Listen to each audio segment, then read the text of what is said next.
Hello Cham, this is Meghavashni Saravanan making you this video, and in this video we are going to see some information about podzolization, and let's keep going.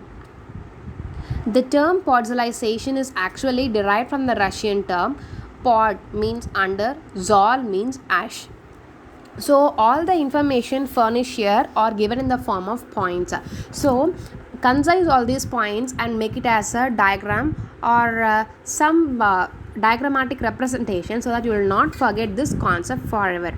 So in this podzolization, the addition and removal is very important. What gets added, what gets removed. Silica is added and sesquio oxides are removed, and this process is the reversal of calcification, that is decalcification. D, removal, calcification, calcium. So the removal of calcium also occurs in addition to the removal of sesquio oxides. Silica gets added and they maintain the low pH. So if there exists a low pH, that is pH is less than 5, then it is acidic in nature. Moreover, chill and humid regions are acidic. Okay, just imagine as a mountain, and they are less fertile. If they are less fertile, of course the cation exchange capacity is also low. So cation exchange capacity is directly proportional to the fertility. So this is such an indirect question, and in this format also the question can be raised.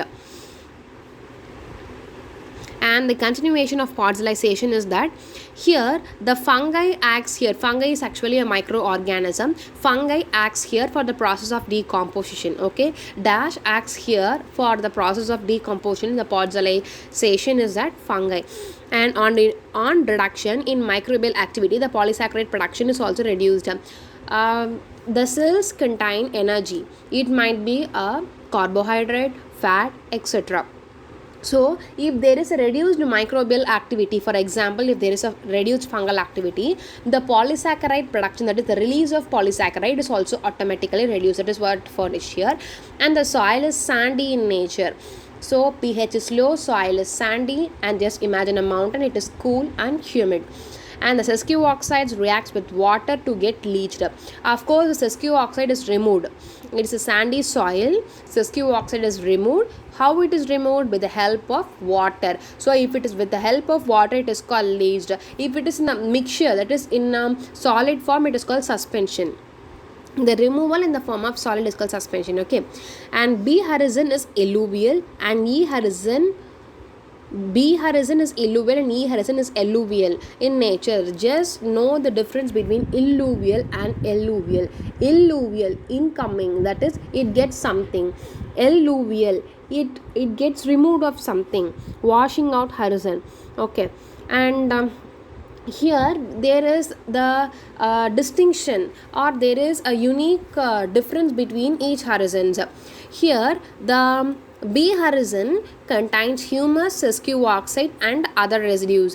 If it contains humus, it is referred as BH and it is dark colored. Okay, and if it contains sesquio oxides, then it is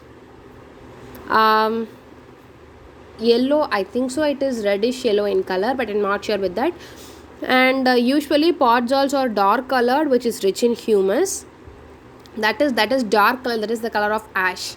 So it is it is dark colored.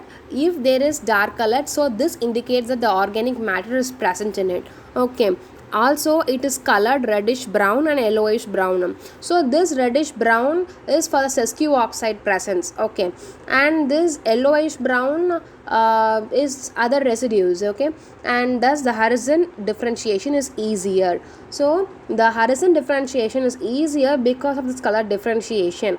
So if it is represented by different colors, it is easy to identify the horizons. That is what mentioned here. And the major difference between the podzolization and laterization is that here the leached out minerals just forms a horizon which is distinguishable, but for laterization it is not so. It is washed away, that is it is translocated. The leached out minerals to the materials are translocated, and thus it do not form any horizons, and thus there is no distinction between the horizons. And okay, this is the end of this video, and I hope that you might have got some information about podzolization. Just imagine what are all the points given here and just form a superb diagram which would help you in future. Thank you.